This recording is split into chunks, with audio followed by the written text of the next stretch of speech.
Bueno, vamos directos al grano. Hoy toca entrar de lleno en la fascinante mecánica que hay detrás de la claridad mental y sobre todo del despertar espiritual. En este análisis visual vamos a explorar conceptos filosóficos verdaderamente profundos sobre cómo la conciencia humana puede, literalmente, elevarse por encima de todo ese ruido diario que tenemos en la cabeza. Y ojo, vamos a abordar el material de origen desde una perspectiva 100% analítica, desglosando exactamente qué se propone sobre la mente y su verdadero potencial, sin distracciones, pura mecánica. Y claro, hay una pregunta que es, sin duda alguna, el núcleo absoluto de toda esta exploración. ¿Qué pasa exactamente con la conciencia humana cuando por fin logramos eliminar las ilusiones? Es un planteamiento fascinante, la verdad. Nos invita a reflexionar sobre ese cambio tan brutal que ocurre cuando la mente se despoja de una vez por todas de sus condicionamientos caóticos y de esas reacciones automáticas que saltan casi sin querer. Para quienes siguen de cerca la filosofía oriental y el crecimiento interior, esta es indiscutiblemente la incógnita fundamental, el gran misterio que el texto que analizamos hoy intenta resolver. Así que para responder a esa gran pregunta, toca poner unos buenos cimientos. Empezamos con la primera parte, el despertar de la consciencia, la base de la transformación. A ver, la idea de resurrección o despertar no aparece en estos textos como algo mítico, inalcanzable o de película. Para nada. Se presenta como un umbral súper tangible. Hablamos de un cambio interno profundo donde la conciencia hace un clic y se aleja definitivamente del ego. Y fíjate bien, según la fuente original, dar este paso no es un simple adorno intelectual o una opción secundaria, es el fundamento, la puerta de entrada obligatoria para cualquier crecimiento real. Es literalmente ese instante preciso en el que la percepción deja de girar en torno al yo y yo, para abrirse a algo infinitamente mayor. El peso filosófico de todo este marco mental reside en un instante muy concreto, justo el momento en que la mente empieza a despertar a una realidad espiritual superior. O sea, no es simplemente cambiar de opinión sobre un tema o aprenderse de memoria un concepto nuevo, ¿qué va? Es un quiebre radical en la forma en la que se experimenta la vida misma. Es el punto de inflexión. Esa forma de pensar antigua y limitante desaparece por completo y deja paso a una percepción mucho más amplia, silenciosa y, sobre todo, profundamente conectada con el entorno. Pero bueno, antes de llegar a ese despertar tan anhelado, hay que entender muy bien desde dónde partimos. Segunda parte, el estado de la mente, o mejor dicho, el caos absoluto antes de la claridad. Y el contraste aquí es de la noche al día. A un lado tenemos la mente no purificada, esa que está impulsada por el ego, que salta a la mínima y que vive completamente abrumada por un desorden de pensamientos constantes. Vamos, el estado habitual para la inmensa mayoría de los seres humanos en su día a día.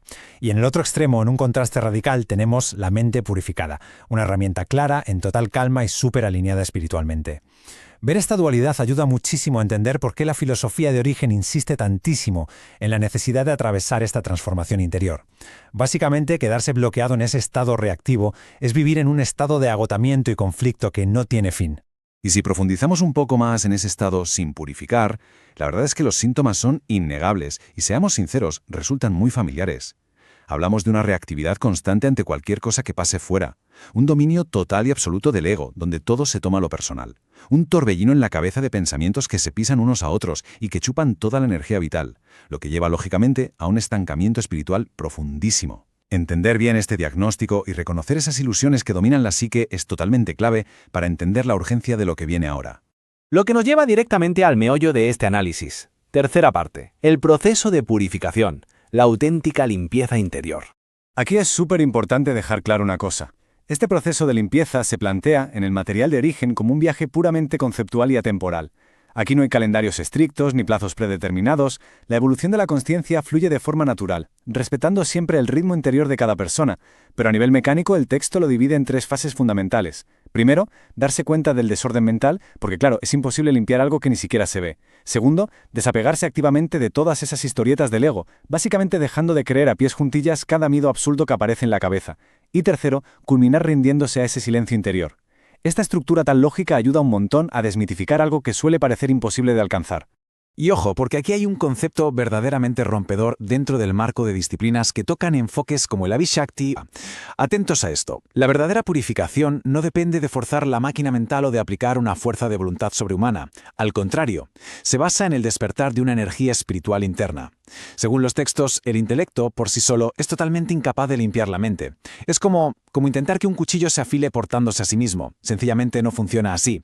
Hace falta un despertar espiritual, un catalizador energético totalmente totalmente diferente que permita hacer esa limpieza sin caer en un esfuerzo mental que al final solo agota. Una vez que esa energía entra en juego como catalizador, emerge de forma casi inevitable una nueva realidad perceptiva. Llegamos a la cuarta y última parte, la transformación interior, el resultado palpable de todo este proceso. Entonces, ¿cómo se ve esto en la vida real, en el día a día? Pues los signos de esta purificación en activo son bastante evidentes y transformadores. Aparece una paz interior profundísima y súper estable. Se nota una caída drástica de esos ataques de ira reactiva y de las típicas frustraciones diarias que nos sacan de quicio. Pero además, se desarrolla una especie de consciencia pura de observación, algo que permite ver las cosas pasar sin que nos arrastren emocionalmente. Y eso genera una conexión genuina con el todo. Es un estado de elevación total, donde la mente deja de ser un campo de batalla constante para convertirse literalmente en un instrumento perfectamente afinado en silencio. Todo este recorrido nos deja con una reflexión final bastante provocadora. Cuando la mente se vacía por fin de todas sus ilusiones, de todo ese ruido y el ego, ¿qué es lo que queda realmente? Según toda la filosofía que vertebra este análisis, lo que queda tras la limpieza no es un vacío que dé miedo, ni muchísimo menos. Lo que queda es la verdadera esencia de la conciencia, libre, pura y en estado de gracia. Es una invitación maravillosa para cuestionarnos cuánto de ese ruido mental que sufrimos a diario es real y cuánto es una simple ilusión que solo está esperando a que de una vez por todas la despejemos.